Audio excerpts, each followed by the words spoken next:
تین قسمیں ہوتی ہیں، ایک حج قران، ایک حج تمتع، ایک حج افراد۔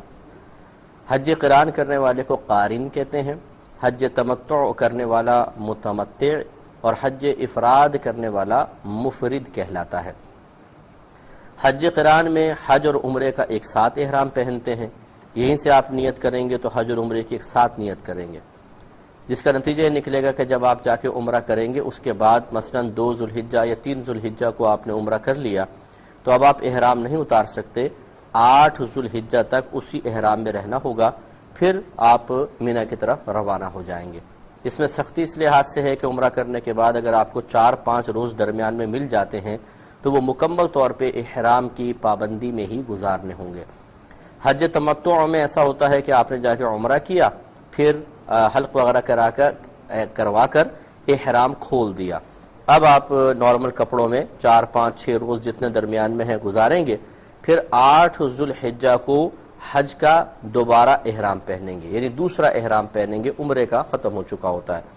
اس میں ذرا آسانی ہے کہ عمرہ کرنے کے بعد انسان نارمل کپڑوں میں وقت گزار لیتا ہے، پابندی نہیں ہوتی ہے، تو زیادہ طبیعت کے اوپر یہ چیز بوجھ نہیں بنتی ہے۔ اور تیسرا حج افراد ہوتا ہے جس میں صرف حج کا احرام پہنا جاتا ہے، اس میں عمرے وغیرہ کا احرام کا کوئی تعلق نہیں ہے۔ دوسرا، ایک تو یہ آپ حج کا انتخاب کریں گے، دوسرا اور نبی کریم صلی اللہ علیہ وسلم نے اپنی زندگی میں ایک ہی حج فرمایا اور وہ حج قران تھا۔ آپ چاہیں تو حج قران کر لیں، لیکن یہ بہت مشکل ہو جاتا ہے، تھوڑا سا گرا گزرتا ہے عام لوگوں پر، اس لیے حج تمتع میں زیادہ آسانی ہے۔ دوسرا یہ کہ فلائٹ کون سی آپ نے منتخب کرنی ہے، یہ بہت ضروری ہوتا ہے کہ پہلے معلوم کر لیں، کیا پہلے آپ مدینہ منورہ جا رہے ہیں اس کے بعد مکے کی طرف جائیں گے، یا پھر حج کے بعد آپ مدینہ کی طرف جائیں گے، پہلے آپ نے جدہ جانا ہے اور مکے جانا ہے۔ اس سے فرق پڑ جاتا ہے، جیسے ہمارے ہندوستان، پاکستان یا بنگلہ دیش سے کوئی ہمارے مسلمان بھائی بہن جا رہے ہیں تو اگر وہ پہلے مدینہ منورہ جا رہے ہیں تو درمیان میں میقات نہیں آتی ہے، تو لہٰذا پھر آپ کو یہاں سے احرام کی پابندی کی ضرورت نہیں ہے، آپ عام نارمل کپڑوں میں جائیے اور مدینہ منورہ جا کر وہاں پر آپ 8 دن اگر اسٹے کرنا چاہتے ہیں وہ آپ کیجئے۔ اس کے بعد پھر وہاں سے آپ جب مکے کی طرف چلیں گے تو مدینہ اور مکے کے درمیان مقام ہے جس کو ذوالحلیفہ کہتے ہیں یا ابیار علی بھی کہلاتے ہیں، وہاں بس والے آپ کو باقاعدہ روک کے بتائیں گے بھئی اب آپ لوگ احرام وغیرہ پہن لیں، واش رومز بنے ہوئے ہیں، آرام سے نہائیں دھوئیں، احرام پہنیں اور وہاں سے آپ نیت کریں۔ اور لیکن جو جدہ جا رہے ہیں تو درمیان میں پھر میقات آتی ہے جس کو یلملم ہماری میقات بنتی ہے، وہ پھر آپ یہیں سے تیاری کر کے جائیں گے، یعنی احرام وغیرہ پہن کر جہاز جب اڑ جائے تو آپ پھر احرام کی نیت کر لیں اور پھر آپ کو آگے جا کے منسک ادا کرنا ہوگا۔ تو لہٰذا یہ پہلے یہ بھی ایک انتخاب بہت ضروری ہوتا ہے اور کنفرم کرنا کہ آپ پہلے مدینے جا رہے ہیں یا مکے جا رہے ہیں، اس کے حساب سے پھر آپ کو تیاری کرنی ہوگی۔ تو آپ کی خدمت میں عرض کر رہے تھے کہ یہ بھی ایک ضروری ہے کہ آپ پہلے پتہ کر لیں کہ آپ کی فلائٹ کہاں جا رہی ہے، اس کے حساب سے پھر آپ کو لائعمل تیار کرنا ہوگا۔ اب مثال فرض کر لیں کہ آپ مدینہ شریف جا رہے ہیں، پہلے تو میں نے آپ کو بتا دیا کہ احرام کی نیت نہ کریں، لیکن اگر آپ جدہ کی طرف جا رہے ہیں تو درمیان میں چونکہ میقات آتی ہے تو پھر آپ کو احرام کی نیت کرنی ہوگی۔ اور اس میں تھوڑا سا میں نے آپ کو اشارہ کر ہی دیا تھا کہ آپ چادریں پہن لیں، لیکن نیت اس وقت تک نہ کیجیے گا جب تک آپ کا جہاز فضا میں بلند نہ ہو جائے، کیونکہ ایئرپورٹ پر بعض اوقات ایسے ہوتا ہے کہ لوگ فوراً نیت کر لیتے ہیں اور پھر رخصت کرنے کے لیے لوگ آتے ہیں، اب کسی کے ہاتھ پہ خوشبو لگی ہے، کسی نے جسم پہ لگائی ہوئی ہے، اور حالت احرام میں ہم ان سے ہاتھ بھی ملا رہے ہوتے ہیں، ان سے گلے سے لگا رہے ہوتے ہیں، اسی طرح وہ ہمارے گلوں میں پھولوں کے ہار ڈال رہے ہوتے ہیں، اور جو گلاب کے ہار ڈالتے ہیں اس کی اسمیل، خوشبو بھی ہمارے احرام میں جذب ہو جاتی ہے۔ اور یاد رکھیں کہ حالت احرام میں خوشبو کا استعمال گناہ ہے، اور اگر کثیر مقدار میں لگ جائے کہ کوئی شخص سونگ کے کہتا ہے تم نے بہت زیادہ خوشبو لگائی ہوئی ہے تو دم لازم ہو جائے گا، یا پھر پورا ایک جسمانی عضو اگر خوشبو گھیر لیتی ہے، اب چاہے زیادہ محسوس ہو رہا ہو کہ نہ ہو رہا ہو تو اس پہ دم لازم ہوتا ہے۔ جیسے آپ نے ہاتھ ملایا، پورے ہاتھ پہ آپ کی خوشبو لگ گئی مثال کے طور پر، تو یہ دم لازم ہو جائے گا۔ اس لیے بہتر یہ ہے کہ آپ ایئرپورٹ پہ احرام کی نیت نہ کریں، نہ بھائی نہ بہن، جب جہاز میں بیٹھ جائیں اس کے بعد پھر آپ باقاعدہ نیت کیجئے۔ جدہ سے جدہ پہنچ کر یہ بھی آپ کو پچھلے پروگرام میں ہم نے سمجھایا تھا کہ صبر و تحمل کا بڑا مظاہرہ کرنا ہے، لڑائی جھگڑا فتنہ فساد یہ مناسب نہیں ہے، اس لیے اس کی پہلے ہی ایک تربیت ہونی چاہیے۔ اس کے بعد آپ جب مکے پہنچ جائیں گے، اگر آپ حج تمتع یا حج قران کر رہے ہیں تو یہ بھی آپ کو میں نے سمجھا ہی دیا تھا کہ آپ فوری طور پہ جا کے عمرہ کرنا کوئی آپ پہ واجب نہیں ہے، لازم نہیں ہے، جب تک عبادت میں ذوق نہ ہو، جب تک مطلب انسان فریش نہ ہو وہ صحیح طریقے سے عبادت نہیں کر سکتا ہے۔ تو آپ جائیں، ہوٹل میں آرام کریں، کھانا کھائیں، فریش ہو کے پھر آپ جائیں۔ اب آپ کو سب سے پہلے عمرہ کرنا ہے۔ عمرہ بس 4 ارکان کا گویا کہ نام ہے۔ نمبر 1 طواف، نمبر 2 اس کے 2 نوافل، پھر نمبر 3 سعی، اور نمبر 4 حلق۔ اگر آپ یہ 4 کام کر لیتے ہیں آپ کا عمرہ کمپلیٹ ہو جائے گا۔ تو سب سے پہلے جب آپ مسجد میں جاتے ہیں سیدھا قدم رکھ کر داخل ہوں اور کعبۃ اللہ پر جب پہلی نگاہ پڑے تو نبی کریم صلی اللہ علیہ وسلم کے فرمان ذیشان کے مطابق انسان جو بھی دعا کرتا ہے اللہ تبارک و تعالی اس کو مقبول فرما لیتا ہے۔ تو کوئی بھی اچھی سی دعا آپ کر سکتے ہیں۔ بہتر یہ ہے کہ رحمت کونین صلی اللہ علیہ وسلم کے لیے دعا کریں، فدا کا ابی و امی، آپ پر ہمارے ماں باپ قربان ہو جائیں۔ تو جس نبی کے قدموں کی برکت سے جس ہمیں ہزارہ نعمتیں ملی، جس نبی کا اتنا احسان کہ اس نے ہمیں اللہ سے ملا دیا، ہم مسلمان ہیں، ہمیں قرآن ملا، اس نبی کو کبھی نہ بھولیں۔ وہ نبی ہمیں کبھی نہیں بھولیں۔ پوری زندگی اپنے لیے دعائیں نہیں کر رہے ہیں، ہمارے لیے دعا کر رہے ہیں، ہمارے لیے رو رہے ہیں، ہمارے لیے غم کا اظہار فرما رہے ہیں، ہمارے لیے اللہ کی بارگاہ میں ریکویسٹ کر رہے ہیں کہ اللہ تعالیٰ میری امت کو میرے حوالے کر دے، اور پھر ہم اس نبی کو اس مقام پہ بھول جائیں، یہ مناسب نہیں ہے۔ تو اپنے آقا صلی اللہ علیہ وسلم کے لیے دعا کریں۔ اگر ہمارے سرکار کے لیے دعا آپ نے کی اور اللہ تعالیٰ کو وہ ادا آپ کی پسند آئی تو وہ انعام ملیں گے جو اپنے لیے دعا کرنے سے بھی شاید آپ کو نہ ملے۔ بہرحال واقعی آپ کی مرضی ہے۔ اس کے بعد ذرا ایک جائزہ لے لینا چاہیے آدمی کو دور سے کہ کیا کیا مجھے کرنا ہے اور کون سا مقام کہاں پر ہے۔ خصوصاً حجر اسود کی تعیین بہت ضروری ہے کہ آپ دور کھڑے ہو کر پہلے دیکھ لیں گے حجر اسود کا کونا کون سا ہے۔ اور جیسے میں نے آپ کو سمجھایا تھا کہ اپنی خواتین ہوں اور اسی طرح اور قافلے کے لوگ ہوں، وہ سب پہلے ڈیسائیڈ کر لیں کہ اگر ہم بچھڑ جاتے ہیں مثال کے طور پہ طواف کرتے ہوئے کسی اور جگہ، تو فلاں جگہ پر سب جمع ہوں گے۔ کوئی ایسی ایک بڑی لائٹ وائٹ کہیں لگی ہو جہاں پر دور سے وہ ہر طرف سے نظر آ جائے، اس کے نیچے آپ سب یہ طے کر لیں اگر بچھڑ جائیں تو یہاں جمع ہو جائیں گے۔ تو یہ اکثر ایسے ہوتا ہے کہ طواف کرتے ہوئے بچھڑ جاتے ہیں، کچھ لوگ آگے نکل جاتے ہیں، کچھ پیچھے رہ جاتے ہیں، تو پھر وہ صحیح مطلب مقام پہ آپ نہیں پہنچ پائیں گے، بڑی پریشانی ہو جاتی ہے۔ حالانکہ پریشان ہونے کی ضرورت نہیں ہے، کوئی وہاں بچھڑتا نہیں ہے، کوئی ادھر ادھر نہیں جائیں گے آپ، وقتی طور پہ جدائی ضرور ہوتی ہے، اللہ تعالیٰ ملا ہی دیتا ہے، لیکن آپ نے وہ مقام اگر متعین کر لیا ہے، فارغ ہو کے سب وہاں پر آ کر بیٹھ جائیں، انشاءاللہ سب مل جائیں گے۔ حجر اسود سے آغاز ہوگا طواف کا، اس کے پاس پہنچ کے جیسے مثال کے طور پہ یہ حجر اسود ہے میرے سامنے، تو ہم پہلے ایک سائیڈ میں کھڑے ہو کر کعبۃ اللہ کی طرف رخ ہوگا اور ہم دل میں طواف کی نیت کریں گے، بس ارادہ کر لیں کہ اللہ تعالیٰ میں تیری رضا کی خاطر طواف کر رہا ہوں کہ اس کو میری طرف سے قبول فرما لے، زبان سے کہنا چاہے کر لیں۔ اب بالکل عین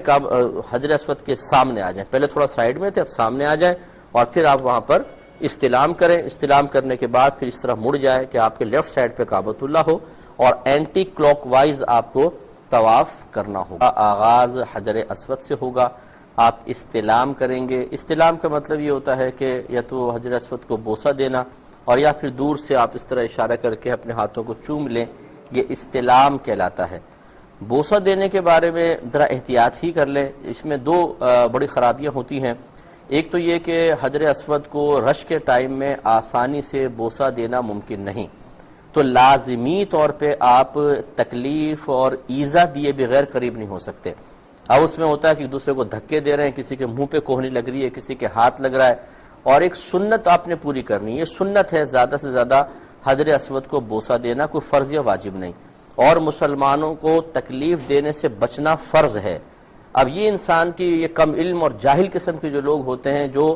گناہ کو بھی عبادت سمجھ کے کر رہے ہوتے ہیں، وہاں آپ کو یہ منظر دیکھنا ہے تو دیکھ لیں کہ سنت کو پوری کرنے کے لیے فرض کا ترک کر رہے ہوتے ہیں، اور عورتیں گھس جاتی ہیں مردوں کے بیچ میں۔ یہ ایک اور بہت بڑی خرابی ہے کہ عورتوں کو احتیاط کرنی چاہیے لیکن وہ کچھ فکر نہیں کرتی ہیں۔ اتنا رش ہے کہ مرد وہاں دب رہا ہے، اب اس میں عورت گھس جائے، خود سوچئے کس قدر یہ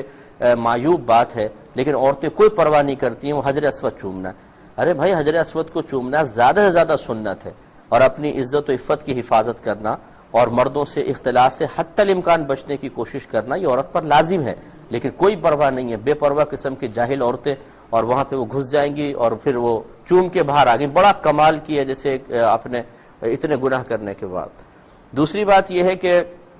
حجر اسود پہ یہ بھی ہمارے ایشیائی لوگوں کا ایک کارنامہ ہے کہ عطر کھولیں گے اس پہ ڈال دیں گے حجر اسود پہ. اب وہ بعض اوقات چومتے ہیں جب تو پورے ہونٹ پہ خوشبو لگ جاتی ہے، اتنا وہ معطر ہوتا ہے کہ خوشبو لگ جاتی ہے، اور حالت احرام میں اگر دونوں ہونٹوں پہ مکمل طور پہ خوشبو لگ گئی تو دم لازم ہو جائے گا. کم لگی ہے تو کم از کم آپ کو صدقہ فطر کی مقدار صدقہ کرنا پڑے گا. اس لیے عافیت اسی میں ہے کہ استلام کر لیں دور سے، بس یہ بہتر ہے. پھر اینٹی کلاک وائز 7 چکر آپ کو لگانے ہیں. ہر چکر کے اختتام پر کہہ لیں یا اس کے آغاز پر کہہ لیں آپ کو استلام کرنا ہوگا. یہ ہمیشہ یاد رکھیے کہ جب بھی آپ طواف کریں گے چکر 7 ہوں گے اور استلام 8 ہوں گے، یعنی 7واں چکر کمپلیٹ کرنے کے بعد پھر آخر میں استلام. اس کے بعد آپ مقام ابراہیم پر آ کر 2 رکعت نفل پڑھیں گے اگر مکروہ وقت نہ ہو. ویسے ان کی ادائیگی واجب ہے لیکن یہ نماز نفل ہوتی ہے، یہ طواف کے نفل کہلاتے ہیں. اس کے بعد پھر آپ آب زمزم پینے کے لیے آئیں، خوب پیٹ بھر کے پانی پئیں. نبی کریم صلی اللہ علیہ وسلم نے ارشاد فرمایا کہ ہم میں اور منافقین میں فرق یہ ہے کہ ہم پیٹ بھر کے پانی پیئیں گے آب زمزم، اور منافق تھوڑا سا پیتا ہے. اس کے بعد آپ حجر اسود اور کعبۃ اللہ کے درمیان جو کعبۃ اللہ کی دیوار ہے، دروازہ کعبۃ اللہ اور حجر اسود، اس کے درمیانی جو ایریا اس کو ملتزم کہتے ہیں. ملتزم پہ آپ لپٹ جائیں، وہاں دعا وغیرہ مانگے. اس کے بعد پھر آپ سعی کے لیے چلیں گے. سعی کے لیے پہلے استلام ہوتا ہے جیسے طواف کے لیے کیا تھا، اس کے اور سعی کی نیت کر لیں، اور پھر آپ نیت وہی ہے کہ اللہ تعالیٰ میں تیری رضا کی خاطر سعی کر رہا ہوں. پھر جا کے صفا اور مروہ کے درمیان آپ نے سعی کرنی ہے اور آخر میں حلق کروانا ہے. تو یہ ایک عمرے کا طریقہ ہوتا ہے. اس پہ 2 سعی اور حلق پہ تھوڑا سا کلام مزید کر لیں گے. کہتا ہوں کہ سعی آپ نے صفا سے شروع کرنی ہے، مروہ کی طرف جانا ہے. یہ پہلا چکر ہو جائے گا جب آپ مروہ تک پہنچیں گے، پھر مروہ سے صفا دوسرا، اس طرح 7 چکر. صفا سے آغاز ہوگا اور مروہ پر اختتام ہوگا. جب صفا سے انسان چلتا ہے تو تھوڑا آگے جا کے آپ دیوار پہ دیکھیں گے 2 گرین لائٹس لگی ہوئی ہیں تھوڑے فاصلے سے. پہلی گرین لائٹ پر مردوں کو دوڑنا شروع کر دینا ہوتا ہے، سیکنڈ گرین لائن پہ دوڑ کو ختم کرنا ہوتا ہے، لیکن خواتین نارمل حالت میں ہی چلیں گی. تو پہلے آپ نارمل حالت میں چلے، گرین لائٹ آ گئی، دوڑنا شروع کیا، دوسری گرین لائٹ پر دوڑنا موقوف ہے، پھر آہستہ آہستہ چلتے ہوئے صفا تک، پھر وہاں سے واپسی کے بعد پھر یہی پروسیس. اس طرح 7 چکر ہو جائیں گے. اس کے بعد پھر حلق یا قصر ہوتا ہے. حلق کا مطلب پوری ٹرین کروا دینا، اور قصر کا مطلب ہوتا ہے بالوں کو مختصر کروا دینا. لیکن یاد رکھیں کہ عورتیں تو ہمیشہ قصر کروائیں گی، حلق نہیں. پوری چھٹیاں پکڑ لیں، آخر سے 1 پورے کے برابر، یہ 1 انگلی کا 1 پورا، 1 پورے کے برابر بال کاٹنا، یہ قصر کہلاتا ہے. عورت احرام سے باہر. مرد بھی قصر کر سکتا ہے. قصر کی تعریف یہ ہوتی ہے کہ پورے سر کے بال یا کم از کم سر کے چوتھائی حصے کے بال 1 پورے کے برابر کاٹنا، یہ قصر کہلاتا ہے. تو لازم بات ہے کہ پورے کے برابر اس وقت کٹیں گے جب پورے سے بڑے ہوں گے. اب کسی کے بال اتنے سے ہیں تو کیسے کاٹے گا؟ اسے تو حلق ہی کروانا پڑے گا. اور بعض اوقات ہم نے دیکھا ہے کہ ایک لٹیوں پکڑتے ہیں، بس یہاں سے کاٹی، یہ قصر ہو گیا. ایسے بالکل قصر نہیں ہوتا. قصر کی تعریف میں نے آپ کو بتائی ہے. تو پورے سر کے بال کم از کم 1 پورے کے برابر کم کروائیں، یا کم از کم 1/4 سر کے بال تو 1 پورے کے برابر کم کروانا ضروری ہوگا، ورنہ انسان حالت احرام سے باہر نہیں ہوگا. ایک طواف میں جو 2 باتیں تھیں وہ برائے میں آپ کو عرض کر دیتا ہوں. ایک تو اتباع ہوتا ہے کہ مرد جب طواف کا آغاز کریں گے تو یہ جیسے چادر پہنی ہوئی ہے، سیدھا جو پلو ہوتا ہے اس کو بغل کے نیچے سے نکال کر الٹے کندھے پر ڈال دے، سیدھا کندھا کھول لینا، اتباع کہلاتا ہے. یہ مرد کے لیے طواف میں سنت ہے. طواف ختم ہو جائے تو پھر بازو ڈھک لیں. اور پہلے 3 چکروں میں مرد رمل کرے گا. رمل مینز تھوڑا سا اکڑ کر چلنا، تھوڑا سا تیزی سے چلنا، لیکن اس طرح کی تکلیف نہ ہو اور کسی کو کوہنی وغیرہ نہ لگے. پہلے 3 چکر میں یہ سنت کریمہ ہے. آپ کو پتا ہے کہ ہم حج کے موضوع پر کلام کر رہے ہیں، کیونکہ اب لوگوں کی مطلب حج کی روانگی کی تیاریاں تقریباً کمپلیٹ ہیں. تو کچھ مسائل میں نے عرض کر دیے تھے، تھوڑے سے مسائل اور عرض کر دیتے ہیں. پھر انشاءاللہ اس کے بعد پھر ہم روزوں کے مسائل سٹارٹ کریں گے، کیونکہ اب آگے رمضان شریف تشریف لا رہا ہے. تو حج کے بارے میں آپ کو بتایا تھا کہ اکثر جو ہندوستانی، پاکستانی، بنگلہ دیشی ہمارے بھائی بہن ہیں جو اس طرف سے جاتے ہیں وہ حج تمتع ہی کرتے ہیں. اکثر ایسی ہوتا ہے، اور اس میں پہلے عمرہ ہوتا ہے، اس کے بعد پھر حج کا احرام علیحدہ باندھا جاتا ہے. چنانچہ مکے پہنچنے کے بعد یہ آپ کو بتایا تھا کہ اگر آپ وایا جدہ جا رہے ہیں تو پھر درمیان میں میقات آتی ہے، احرام پہن کر جانا لازم ہے، کیونکہ بغیر احرام کے میقات کراس کرنے کی وجہ سے دم لازم ہو جاتا ہے اور انسان گناہگار بھی ہوتا ہے. ہاں اگر آپ پہلے مدینہ جا رہے ہیں تو پھر آپ کو ضرورت نہیں ہے، آپ عام کپڑوں میں چلے جائیں، وہاں اسٹے کریں، اور اس کے بعد جب مدینے سے مکے جانے لگیں تو درمیان میں ذوالحلیفہ کا ایک مقام ہے جس کو ابیار علی بھی کہتے ہیں، پھر وہاں سے عمرے کا آپ احرام باندھیے گا۔ مکہ پہنچنے کے بعد آپ کو عرض کیا تھا کہ فوری طور پہ عمرہ کرنا کوئی فرض واجب نہیں ہے، آپ آرام سے جا کر ہوٹل میں ٹھہریں، اپنا کپڑا وغیرہ رکھیں، سامان رکھیں، آرام کریں خوب اچھی طریقے سے، اس کے بعد آپ اٹھیں، نہائیں، غسل وغیرہ کریں، اس کے بعد کھانا کھائیں، تاکہ ہر طریقے سے ہر وہ چیز کہ جو آپ کو دوران ادائیگی عمرہ اللہ تبارک و تعالیٰ کی طرف سے غافل کرے، آپ کی یکسوئی کو ڈسٹرب کرے، اسے ختم کر دیں۔ تو اس طریقے سے اس میں کوئی حرج نہیں ہے، پھر آپ جا کر آرام سے عمرہ کیجئے۔ عمرہ آپ کو بتایا تھا چند چیزوں کے مجموعے کا نام ہے، سب سے پہلے طواف، اس کے بعد طواف کی 2 رکعت نفل، اس کے بعد پھر سعی، اس کے بعد حلق یا قصر ہے۔ طواف حجر اسود سے سٹارٹ ہوتا ہے، اس طرح کہ آپ حجر اسود کی طرف رخ کر لیں، پہلے اس کا معلوم کر لیں کون سا کونا ہے، اور اس کے بعد طواف کی نیت کریں، پھر دور سے استلام ہوتا ہے، اور اس طرح آپ مڑ جائیں۔ اب آپ کے لیفٹ سائڈ پر کعبۃ اللہ ہو جائے گا، اور پھر اینٹی کلاک وائز 7 چکر لگانے ہیں۔ ہر چکر کے آغاز میں آپ جب یوں پورا چکر مکمل کر کے آئیں گے تو حجر اسود کی طرف رخ کر لیں گے، اور پھر وہی استلام کیا کریں گے، پھر اپنا رخ بدلا، اور پھر یہ اینٹی کلاک وائز یہ ہوتا ہے طواف۔ اس طرح 7 چکر، اور ہمیشہ یاد رکھیں کہ طواف میں چکر 7 ہوتے ہیں اور استلام 8 ہوتے ہیں، یعنی ہر چکر سے پہلے بھی استلام ہوتا ہے، ہر چکر کے بعد بھی استلام ہوتا ہے، تو اس طرح 8 استلام بن جاتے ہیں۔ اس کے بعد 2 رکعت نفل پڑھیں، یہ سمجھ لیں ہے تو نفل لیکن یہ واجب کے درجے میں ہوتی ہے، اس کو پڑھنا ہوتا ہے، اور یہ مقام ابراہیم کے پاس پڑھنا افضل ہوتا ہے، ورنہ اگر وہاں جگہ نہ ملے پوری مسجد میں جہاں کہیں چاہے آپ ادا کریں، ادا ہو جائے گی۔ اس کے بعد آب زمزم پئیں، اس کے بعد ملتزم پر اگر آنے کا موقع ملے، یعنی حجر اسود سے لے کر کعبۃ اللہ کے دروازے کے درمیان جو حصہ ہے اس کو ملتزم کہتے ہیں۔ بعض لوگ کعبۃ اللہ کے دروازے کی چوکھٹ پکڑ کے کھڑے ہو جاتے ہیں، برکت یہاں پر بھی ہے، لیکن جو آپ کو بتایا ملتزم وہ حصہ ہے جہاں پر نبی کریم صلی اللہ علیہ وسلم کے فرمان ذیشان کے مطابق ہم وقت 70,000 فرشتے دعاؤں پر آمین کہنے کے لیے موجود ہوتے ہیں، اس لیے وہاں کا لحاظ رکھنا چاہیے۔ تو طواف کریں گے، طواف کرنے کے بعد پھر پیٹ بھر کر اچھی طریقے سے آب زمزم پئیں۔ رحمت کونین صلی اللہ علیہ وسلم نے مومن اور منافق کے درمیان فرق یہی بیان کیا ہے کہ مومن پیٹ بھر کر آب زمزم پیتا ہے اور منافق تھوڑا سا پیتا ہے۔ اور دوسری اس میں بات یہ ہے کہ نبی کریم صلی اللہ علیہ وسلم کے فرمان ذیشان کے مطابق آب زمزم کو جس نیت کے ساتھ پیا جائے اللہ تبارک و تعالیٰ اس کی اس نیت کے مطابق مراد کو پورا فرما دیتا ہے، بشرطے کہ وہ ناجائز نہ ہو، جائز جو بھی مراد ہوگی اس کو اللہ تعالیٰ پورا فرمائے گا۔ ملتزم پر آ کر دعا مانگے، اس کے بعد پھر استلام کرنا ہے، سعی سے پہلے بھی استلام ہوتا ہے، یہ سنت ہے، ترک ہو جائے تو کوئی گناہ نہیں۔ پھر اب سعی کریں گے، صفا سے شروع کریں گے مروہ تک، پھر مروہ سے صفا، یہ صفا سے مروہ 1 چکر، پھر مروہ سے صفا دوسرا، اس طرح کر کے جب 7 چکر کمپلیٹ کریں گے تو مروہ پہ جا کے 7واں چکر ختم ہوگا۔ پھر وہاں پر حلق ہے یا قصر ہے، مرد تو حلق کروائیں، حلق کا مطلب ہے ٹنڈ کروانا، پورے سر کے بال منڈوا دیں، اور بہنیں جو ہماری ہیں وہ قصر کروائیں گی۔ قصر کا مطلب یہ ہے کہ چٹیا کو پکڑ لیں اور آخر سے 1 پورے کے برابر چٹیا کو کاٹ دیں، تو یہ قصر ہو گیا۔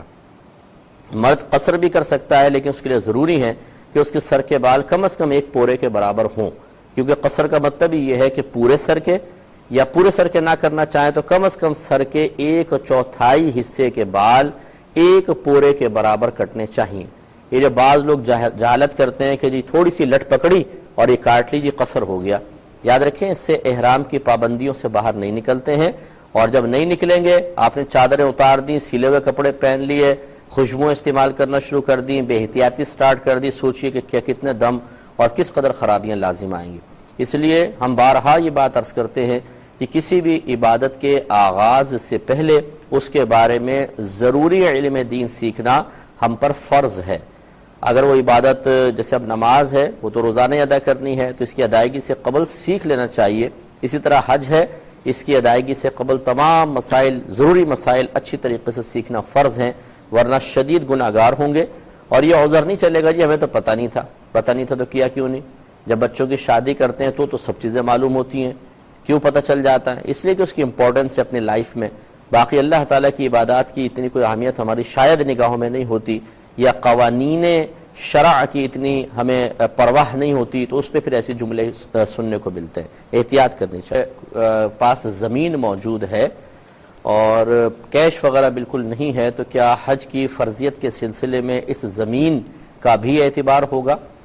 دیکھیں بالکل, اگر وہ ایسی زمین ہے کہ اضافی رکھی ہوئی ہے تو پھر یقیناً اس کی قیمت کا بھی اعتبار ہوگا. کہ انسان کے پاس حاجت اصلیہ سے زائد اگر اتنا مال ہو کہ اگر وہ شادی شدہ ہے تو گھر والوں کو نان نفقہ بھی دے سکے اور پورے حج کے اخراجات پورے کر سکے, تو اس پر حج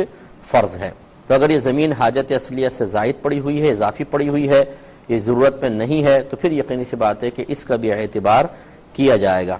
یہ کہتے ہیں کہ حالت احرام میں جب انسان سونے کا ارادہ کرے تو کیا کرے؟ کیا وہ چادریں ہٹا سکتا ہے یا چادروں سمیت سوئے؟ دیکھیں چادروں سمیت سوئے گا, یقینی سی بات ہے کہ سلا ہوا کپڑا تو پہن نہیں سکتا, تو اس لیے وہ ان چادروں کے اندر ہی لیٹے گا. اور ایسا ضرور کریں کہ اپنے ساتھ بغیر سلی ہوئی 2-3 موٹی چادریں مزید لے جائیں, تاکہ کم از کم آپ گلے تک ان چادروں کو اوڑھ کر ٹھنڈ وغیرہ سے بچ سکیں. کیونکہ جیسے رومز وغیرہ ہوتے ہیں بغیر اے سی کے تو آپ سو ہی نہیں سکتے, کہ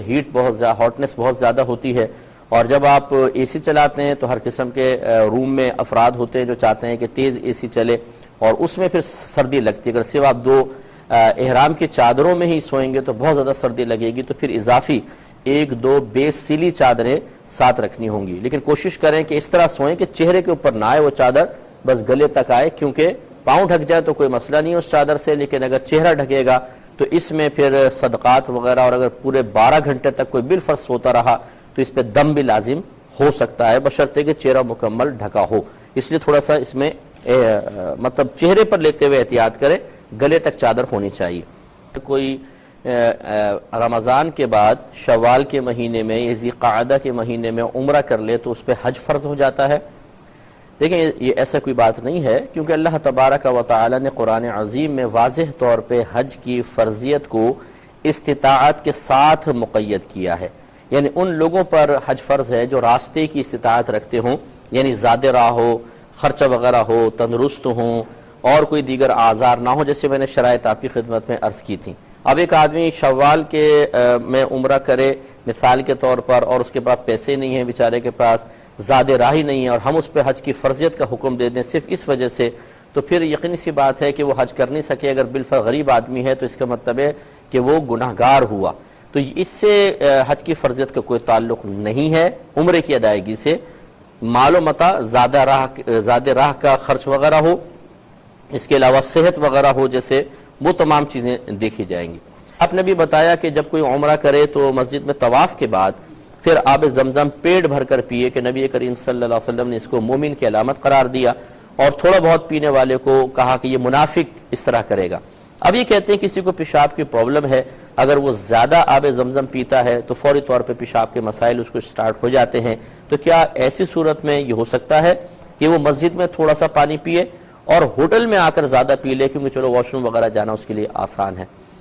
تو بالکل ایسا ہی ہے. دیکھیں مسئلہ یہ ہے, پہلے اصول بس یاد رکھیے گا کہ جو شریعت احکام بیان کرتی ہے یہ سب نارمل حالتوں کے ہوتے ہیں. ناجائز صورتیں یا جو پرٹیکولر سچویشنز ہوتی ہیں بعض افراد کی, ان کے یہ حل نہیں ہوتے ہیں یا ان کے بارے میں احکام نہیں ہوتے ہیں. یعنی اب یہ مثال کے طور پہ سرکار نے فرمایا یہ مومن پیٹ بھر کے پیے گا, منافق تھوڑا پیتا ہے, تو یہ نارمل لوگوں کے بارے میں ہوگا جن کے ساتھ کوئی مجبوری نہیں ہے, بیماری نہیں ہے, عذر نہیں ہے.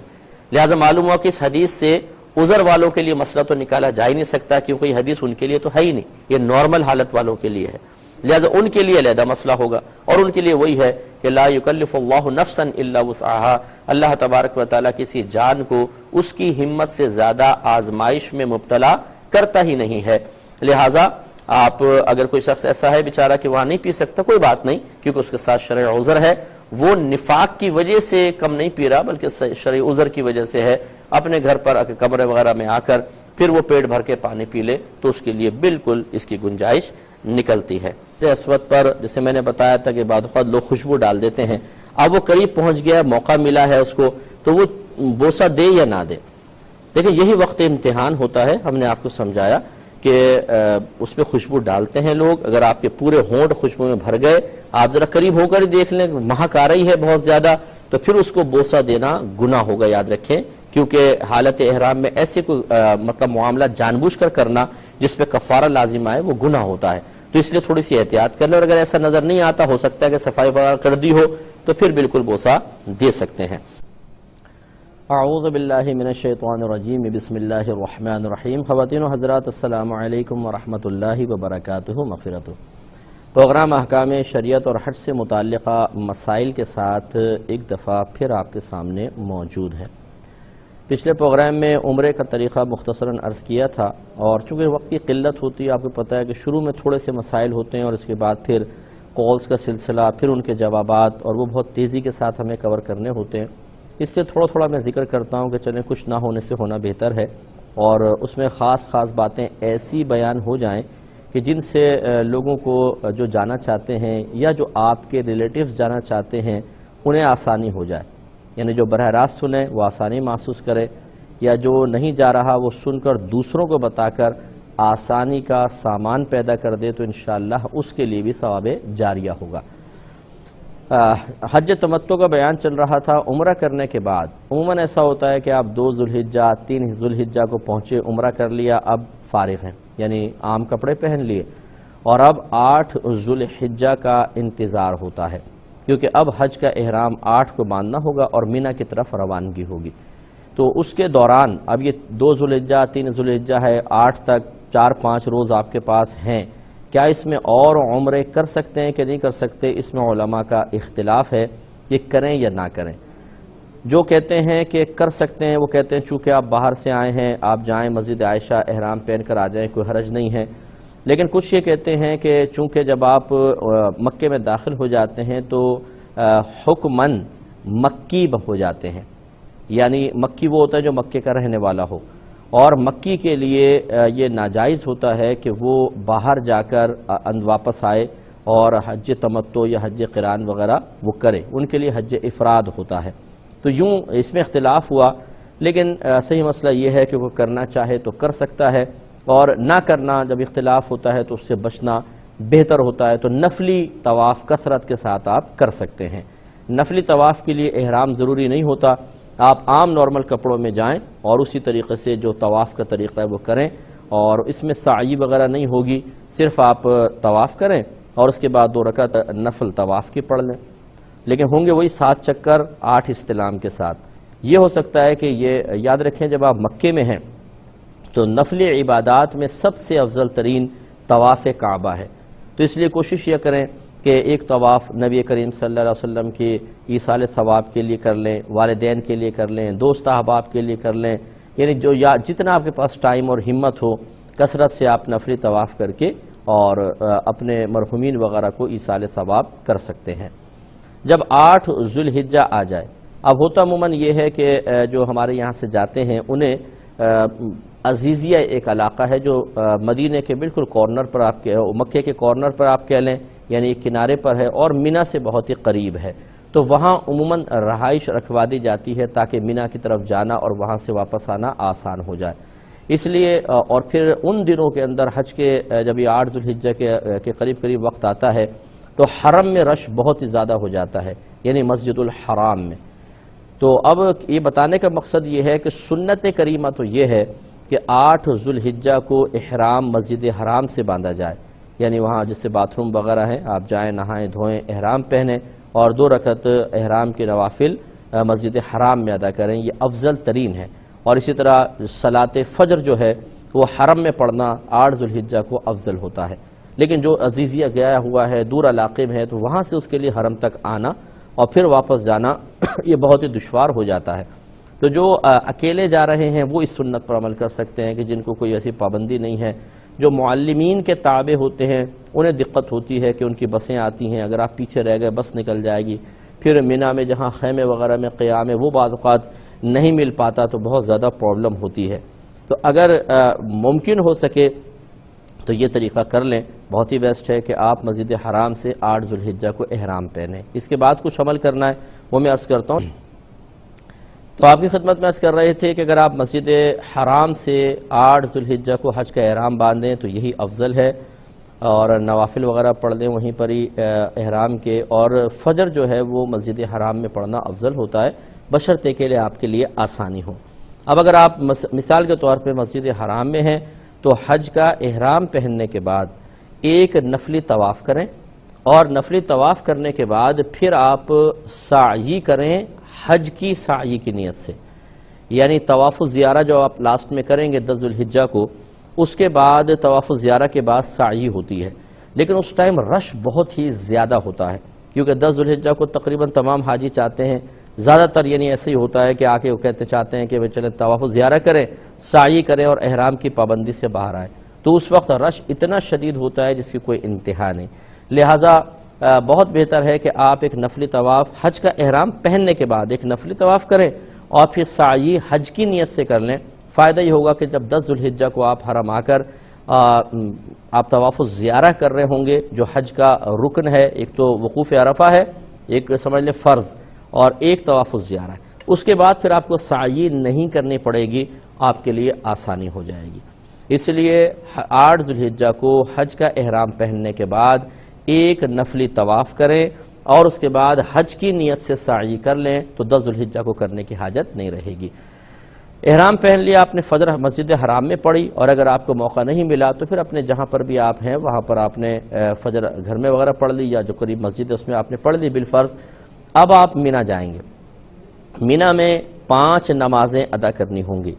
فجر تو آپ نے یہاں پڑھ لی، ظہر، عصر، مغرب، عشاء اور اگلے دن کی فجر۔ تو جب آپ مینا آئے ہیں، یہ ہے 8 ذوالحجہ، 8 ذوالحجہ کو آپ نے ظہر پڑھی، عصر، مغرب، عشاء، رات گزری، اگلا دن 9 ذوالحجہ ہو گیا، اس کی فجر آپ نے یہاں پڑھنی ہے، اور پھر آپ نے میدان عرفات کی طرف جانا ہے کہ 9 ذوالحجہ کا دن میدان عرفات میں گزارنا ہوتا ہے۔ بعض اوقات یہ دیکھا گیا ہے کہ معلمین فجر یہاں نہیں پڑھنے دیتے، وہ شور مچاتے ہیں جلدی چلو جلدی چلو، فجر سے پہلے ہی مینا سے نکالنے کی کوشش کرتے ہیں، اور اس کی وجہ یہ ہوتی ہے کہ بعد میں بہت زیادہ رش ہو جاتا ہے، اور کئی گھنٹے بعض اوقات بسیں جیم رہتا ہے، ٹریفک، اور پھر کہیں جا کے وہ عرفات پہنچتے ہیں۔ تو اگر آپ کو موقع میسر آئے تو آپ ان کی یہ بات نہ مانیں، بلکہ کوشش یہ کریں، ٹھیک ہے بسیں تو ویسے ہی رکیں گی، آگے جا کے چاہے کتنے جلدی نکل جائیں بسوں نے رکنا ہی ہوتا ہے، رش ہوتا ہی ہوتا ہے، لیکن آپ یہ سنت نہ ترک کریں۔ ویسے یہ سنت ہے، میں آپ کو بتاؤں 5 نمازیں یہاں پڑھنا کوئی فرض یا واجب نہیں ہے، لہذا اگر کوئی پہلے مینا سے باہر نکل گیا، مثلا فجر نہیں پڑھی، فجر سے پہلے میدان عرفات کی طرف چلا گیا تو کوئی دم وغیرہ لازم نہیں ہوگا، لیکن ہمارے نبی کریم صلی اللہ علیہ وسلم کی یہ سنت کریمہ ہے، اور آپ کا حج جتنا سرکار صلی اللہ علیہ وسلم کے حج کے مطابق و موافق ہوگا اتنا ہی ثواب زیادہ ہوگا۔ اسی لیے میں گزارش یہ کرتا ہوں جو VIP حج کرتے ہیں، یہ بیچارے 8 لاکھ روپے حج کے پیسے دیتے ہیں، 9 لاکھ روپے، اور پھر کہتے ہیں جی VIP حج کر رہے ہیں۔ VIP حج نبی کریم صلی اللہ علیہ وسلم کی سنت سے بالکل ایک دور حج کا نام ہے، اس پہ انشاءاللہ کلام کرتے ہیں، لیکن تھوڑا سا میں اس کو کمپلیٹ کر لوں پھر جوابات کی طرف آتے ہیں۔ آپ کو بتایا کہ 8 ذوالحجہ ہم نے گزارنا ہے مینا میں، یعنی ظہر، عصر، مغرب، عشاء، 4 نمازیں، یہ 8 ذوالحجہ ہو گیا، پھر اگلے دن کی فجر یہاں پڑھنی ہے تو 9 ذوالحجہ سٹارٹ ہو گئی۔ تو کوشش یہ کریں کہ آپ اپنا حج سنت کے مطابق کریں، جیسے میں آپ کو بتا رہا تھا کہ معلمین شور مچاتے ہیں کہ فجر سے پہلے نکل جائیں، چلیں جلدی چلیں، رستے میں کہیں جا کے فجر پڑھ لیجیے گا، اور آپ کو حیرت ہوگی کہ بعض اوقات ایسا ہوتا ہے کہ لوگوں کی فجر قضا ہو جاتی ہے، یعنی وہ جلدی میں نکلتے ہیں، بھاگتے ہیں، بسوں میں بیٹھ جاتے ہیں، پھر ان کو کچھ سمجھ میں نہیں آتا کہ نماز کیسے ادا کرنی کیسے نہیں، کوئی بے وضو ہے کوئی باوضو ہے، طریقے نہیں معلوم ہوتے، نمازیں چھوٹ جاتی ہیں، اور وہاں جا کے نماز چھوٹے کس قدر بری بات ہے۔ تو اس پہ میں عرض کر رہا تھا کہ جتنا آپ کا حج نبی کریم صلی اللہ علیہ وسلم کی سنت کے مطابق ہوگا اس کا ثواب اتنا ہی زیادہ ہوگا، لیکن ہمارے بعض جو نازک اندام مسلمان بھائی بہن ہیں، اور یا پھر ذرا شو اپنی دکھانی ہوتی ہے، ذرا ریاکاری ہوتی ہے، تھوڑا دکھاوا ہوتا ہے، جی ہم تو VIP حج کریں گے، کتنے 8 لاکھ کا ہوگا، ہمارا 9 لاکھ کا ہوگا، اگر 2-4 نہیں کہہ بھی دیا، اچھا 8 لاکھ بھی بہت بڑی بات ہے، تو اس سے جو آپ کو حفظ نفس حاصل ہوا، خدا کی قسم یہ نبی کریم صلی اللہ علیہ وسلم کی سنت کے مطابق مشقت والے حج کا عشیر بھی نہیں ہے۔ کیوں ثواب کو ضائع کریں؟ وہاں آپ آرام کے لیے نہیں جا رہے، سکون کے لیے نہیں جا رہے، وہاں تو ایسی حالت بنانا افضل اور مستحب ہے کہ جیسے ایک فقیر کی حالت، بکھرے بال، گرد آلود جسم، میلا کچیلا کفن،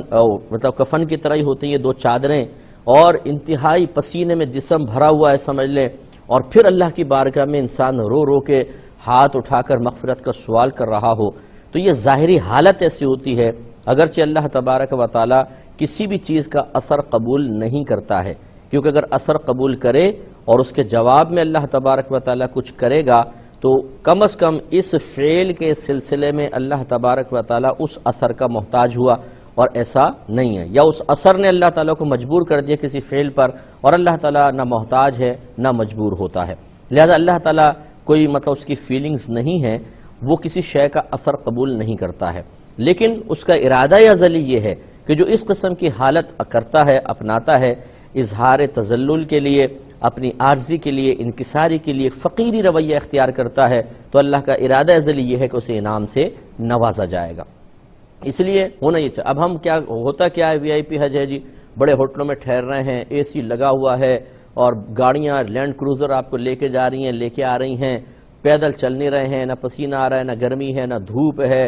اور پھر آ کر انسان، میں یہ نہیں کہہ رہا ہوں کہ یہ حج بیکار ہے، نہ جو اس کا بزنس کرتے ہیں وہ مجھ سے ناراض ہوں کہ مجھ سے آپ شاید بزنس خراب کر رہے ہیں، اگر کوئی ایسا کرنا چاہتا ہے اللہ تعالیٰ قبول فرمانے والا ہے، ہو سکتا ہے کوئی ایک میلے کچیلے کپڑوں میں جائے اور اس طرح بال بکھرے ہونے کے ساتھ جائے، پھر بھی اس کا حج قبول نہ ہو، اور یہ ہو سکتا ہے کوئی وی آئی پی حج کرے قبول ہو جائے، لیکن میں آپ کی خدمت میں یہ سمجھانا چاہتا ہوں کہ جتنا وہاں پر عاجزی انکساری کے ساتھ جائیں گے، جتنا اپنے آپ کو حقارت پر پیش کریں گے اللہ کی بارگاہ میں، اتنا ہی زیادہ آپ اللہ کی بارگاہ میں مقبولیت حاصل کریں گے۔ تو بہرحال آپ نے 8 ذوالحجہ گزاری، 9 ذوالحجہ آ گئی، فجر یہاں آپ نے پڑھی، اور پھر آپ میدان عرفات کے لیے روانہ ہو جائیں، اور ظہر سے پہلے پہلے آپ میدان عرفات پہنچ جائیں۔ ظہر میدان عرفات میں پڑھیں گے، اگر موقع ملے غسل کر لیں وہاں پہنچنے کے بعد، اور غسل کا موقع نہ ملے تو تازہ وضو کریں، اس کے بعد آپ ظہر پڑھیں، پھر آپ نے 9 ذوالحجہ پورا میدان عرفات میں گزارنا ہے۔ ظہر اور عصر ملا کر پڑھیں گے یا نہیں پڑھیں گے؟ ہمارے فقہ حنفی کی روشنی میں ظہر اور عصر کو ایک وقت میں پڑھنے کی شرط حاکم اسلام کی وہاں موجودگی ہے، اور یہ شرط ابھی مفقود ہے، لہذا ہمارے فقہ حنفی کی روشنی میں ظہر کو ظہر کے وقت میں ادا کیا جائے گا اور عصر کو عصر کے وقت میں ادا کیا جائے گا، ان دو نمازوں کو ملایا نہیں جائے گا، لہذا آپ ظہر کو ظہر کے وقت میں پڑھیں، عصر کو عصر کے وقت میں پڑھیں، اور وہ وقت وہاں پر جا کر یہ ٹائم یعنی وقت ضائع کرنے کا موقع نہیں ہے، باتیں کرنا، سو جانا، کھانے پینے میں لگ جانا، 2 گھنٹے کھانا کھانے میں ضائع کر رہے ہیں، بالکل نہیں۔ کوشش کریں کہ ان تمام چیزوں سے کنارہ کشی، تھوڑا بہت کھا لیں لیکن اب بس کوشش کریں جاگتے رہیں، سوئیں نہیں، اور کثرت سے ذکر الہی کرتے رہیں، درود پاک پڑھتے رہیں، گناہوں کی معافی مانگتے رہیں، خصوصاً عصر سے مغرب کے درمیان یہ دعا میں مبالغہ کریں، خوب روئیں، گڑ گڑائیں، اگر اجتماعی دعا کر لیں بہت اچھی بات ہے کہ ایک دعا کر رہا ہوں آپ اس کے ساتھ ساتھ دعائیں مانگتے رہیں، اور مغرب تک آپ نے اسی طرح عمل کرنا ہے۔ مغرب سے پہلے میدان عرفات سے جانا دم واجب کر دے گا، مغرب یہاں پہ ہو جائے، غروب آفتاب، پھر آپ نے نکلنا ہے، لیکن غروب آفتاب ہونے کے باوجود یہاں مغرب نہیں پڑھنی، بلکہ آپ کو مزدلفہ جانا ہے، اور وہاں پر مغرب اور عشاء کو دونوں کو ملا کر پڑھنا ہوگا عشاء کے وقت میں۔ یہ اس میں حاکم اسلام کی شرط نہیں ہے، یہ بالکل ابھی تک اس میں یہ رائج ہے۔ نبی کریم صلی اللہ علیہ وسلم نے اسی طرح کیا کہ آپ نے بظاہر مغرب کے وقت میں مغرب نہ پڑھی، عشاء کے وقت میں پڑھی، لیکن ادا کی نیت سے، قضا کی نیت سے نہیں۔ تو یہ میں آپ کو طریقہ بعد میں عرض کر دوں گا۔ تو یہ میدان عرفات وہ میدان ہے کہ جو ادھر پہنچ جاتا ہے وہ شرعاً حاجی بن جاتا ہے، یعنی 9 ذوالحجہ کو جو پہنچ گیا وہ شرعاً حاجی ہے۔ حتیٰ کہ فقہا نے لکھا کہ اگر کوئی جہاز میں بیٹھ کے میدان عرفات کے اوپر سے گزر گیا تو وہ بھی حاجی ہو جائے گا، اس لیے کہ یہ میدان عرفات اصل میں ایک صرف میدان کا نام نہیں ہے بلکہ ایک فضا ہے پوری، تو اگر کوئی اوپر سے بھی نکل جائے گا تو اس کو بھی حاجی تسلیم کر لیا جائے گا۔ اور یہ وہ مقام ہے کہ نبی کریم صلی اللہ علیہ وسلم نے اللہ تبارک و تعالیٰ کی بارگاہ میں دعا کی کہ یا رب کریم میری امت کی بخشش و مغفرت فرما دے۔ دعا مقبول ہوئی اور اللہ تبارک و تعالیٰ کی طرف سے پیغام آیا کہ اے حبیب جتنے بھی آپ کے امتیوں نے میرے حق میں کوتاہی کی ہے میں نے سب کی بخشش و مغفرت فرما دی۔ رحمت کونین صلی اللہ علیہ وسلم نے گزارش کی یا رب کریم آج ظالم کو بھی بخش دے،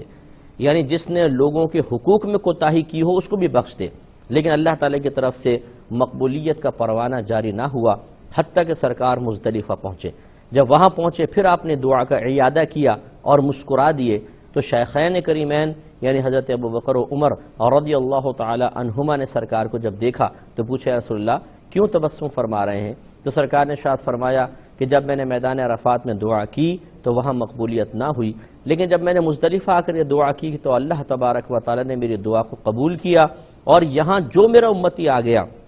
اس نے جو لوگوں کے حقوق میں کوتاہی کی ہوگی اللہ تبارک و تعالی نے اس کی بھی بخشش و مغفرت فرما دی۔ تو جب یہ دعا مقبول ہوئی تو میں نے شیطان کو دیکھا کہ وہ اپنے سر پر مٹی ڈال رہا تھا، تو اس کی یہ حرکت دیکھ کر مجھے ہنسی آ گئی۔ تو معلوم ہوا کہ میدان عرفات اور مزدلفہ یہ دو ایسے میدان ہیں کہ آپ عرفات میں پہنچے، سارے جو اللہ کے حق میں کوتاہی کی، نمازیں جو چھوڑیں اس کا گناہ معاف، روزے چھوڑے گناہ معاف، زکوٰۃ کی ادائیگی میں تاخیر کی، قربانی کی ادائیگی میں تاخیر کی، سارے گناہ معاف ہو جائیں گے۔ جب مزدلفہ پہنچیں گے کسی کو مارا تھا، پیٹا تھا، گالیاں بکی تھیں، ظلم تھا، کسی کا قرض دبایا تھا، امانت دبائی تھی، اس کا جو گناہ تھا وہ سب معاف ہو جائے گا۔ لیکن یاد رکھیں